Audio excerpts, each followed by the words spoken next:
Governor Pawlenty signed after the legislature passed. For Minnesota, we have science-based climate reduction goals. We have greenhouse gas emissions goals that are science-based, that call for 80% emissions reductions by 2050, at least, in Minnesota across the whole economy. Pawlenty convened a group that figured out a climate action plan to reduce the emissions to the year 2025 at lowest cost. We submitted that plan to the governor and the legislature, and they have largely ignored it. But guess what? In January 2011, we have mostly a new legislature, and we have a new governor, and we have a climate action plan in front of them, and we need to get busy and enact that plan going forward. But in 2007, businesses around the country were looking at places like Minnesota. They were looking at places like the Northeast, which already has a carbon cap and trade system for electricity.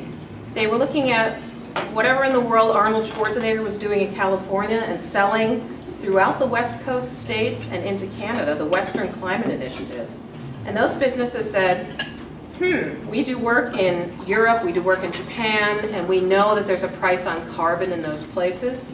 We think it's coming, that those kinds of responsible limits are coming to the United States, but it would be better for business if that didn't occur as a patchwork, if there weren't a different system in the Northeast and in Minnesota and in California and Oregon and Washington, if there was one national system. And they're right. Of course it would be better to act together as a country and as a world to fight this problem. And what those businesses got together and did was they wrote a blueprint for climate action that included a national carbon cap or limit on carbon that went down over time and allowed trading among industries. And that's the bill that passed the U.S. House of Representatives a year ago in June. And that was led by businesses. Businesses saying, we need responsible limits on carbon. We need to send a signal to innovators and entrepreneurs that if you develop the dozens of different technologies and changes that are needed for a low carbon economy, there will be a profit in those things. And that there will be less of a profit in the older, conventional, dirty fossil fuel way of doing things. So that started in 2007. And then backing up all of this was cries out from a number of different sectors saying, yes, climate change is a responsibility of our generation going forward. We need to take this on. We need to figure out how to grow an economy based on low and zero sources of carbon. And we need to do this right away. We have a moral responsibility. We have a national security responsibility. I'm just going to list for you some of the players who've been saying that for years now. The leaders of every religious denomination that I know of. Every denomination that I know of worldwide has a set of climate principles that includes reducing carbon going forward for moral and ethical reasons. And for most of those religions, their main concern is that the people who will be most affected by climate change are the people who are least responsible for causing it. The poorest people in every country in the world, including the US, but especially in coastal regions, in Asia and in much of Africa, that there's a strong moral duty to do this. Also in 2007, remember when the business leaders were telling Congress we would accept a cap on carbon? In fact, we're advocating a cap on carbon. That's the same year that a group of 11 retired military generals, 3- and 4-star generals, wrote a report for the Pentagon assessing the risk of climate change and what it would mean for national security. And they were doing what good planners do.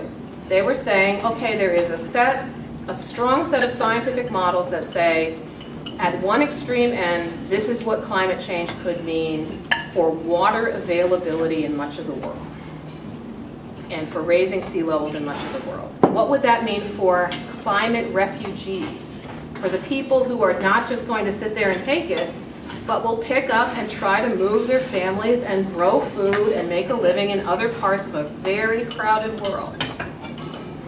And that Pentagon report, to its credit, said two things. It said, we need an 80% reduction by 2050 in greenhouse gas emissions from the United States and other countries. The same thing that Minnesota passed that same year. And to their credit, they didn't ask for more funding for the military. What they said, though, is what this climate migration and the climate refugees mean is that even landlocked places like Minnesota that are not near any rising sea will be affected by hundreds of millions of people needing to move around a crowded globe. And that means there will need to be even more U.S. military deployment to try to keep the peace, if that's possible. And instead what we need to do is address the sources of this problem. So what is sometimes called mitigation, greatly reducing greenhouse gas emissions. So we had religious leaders, we had military leaders. This last year they have been joined by veterans, especially veterans of the Iraq War, who have been on bus tours around this country trying to raise awareness that the U.S. Senate needs to pass a limit on carbon and help the United States join the rest of the world in tackling climate change. Because at least part of the reason why those people are in Iraq and Afghanistan has to do with oil and energy, and will certainly have to do, all of that mess will be made much harder with climate change. So we have veterans stepping up to the plate, students stepping up to the plate.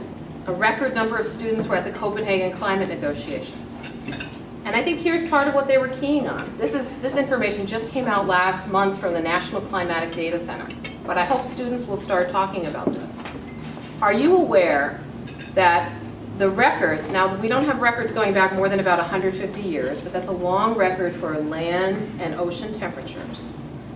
For the last 304 consecutive months, every month on land and sea across the globe, global average, has been warmer than the normal. Every month for 304 months. So think about that. If you know someone who's aged 25 years old or younger, every month of their life, it's been warmer than normal. Tell those kids not to be alarmed by that. Tell those kids that there's a climate hoax going on. Instead, what they're seeing is reading the data and realizing that there is a trend here that puts a lot of things that they value greatly and that we value greatly at risk. The natural resources, the water supply, the quality of the water, the trees, and every part of the economy that's based on natural resources is at risk of great change. Now, I was raised in America, and I was probably raised like a lot of you. We're can-do people. We like to solve problems. In particular, I was raised in a family of engineers. So, you know, my grandfather, my father, my brother, all engineers. I know about people who are given a hard problem and asked to solve it. And I know about that spirit. And I think that in this global warming problem, the people with access to wealth and technology are going to be able to adapt pretty well. But there's a lot of people in this world and in this state that don't have that access to wealth. And there is no one in this state who is able to protect the natural resources when we talk about the degree of adaptation that would be necessary. Peter Reich will talk to you next week about the changes we're already seeing in the forest and the changes that are upon us in the forest. So we have a responsibility, and some of the young people in the state and this country are forcing our hands and telling us that we need to act much more quickly on climate change and global warming. So there's an outcry from a lot of different sectors. The media has been very unresponsive to this, of course, and we still see very little media coverage, and we still see most media coverage that says kind of he says, she says thing.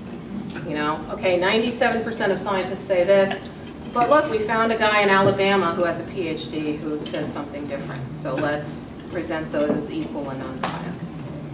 So we have a large responsibility going forward, and we've got a lot on our plates.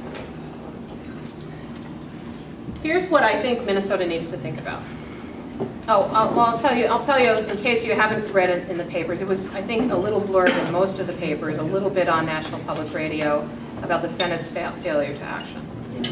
So last week, Senator Harry Reid, the majority leader, who had been promising and had been expected for about the last year and a half to follow the lead of the U.S. House of Representatives and bring a comprehensive energy and climate bill that would limit carbon pollution and invest in clean energy to the floor of the United States Senate, instead held a press conference and said,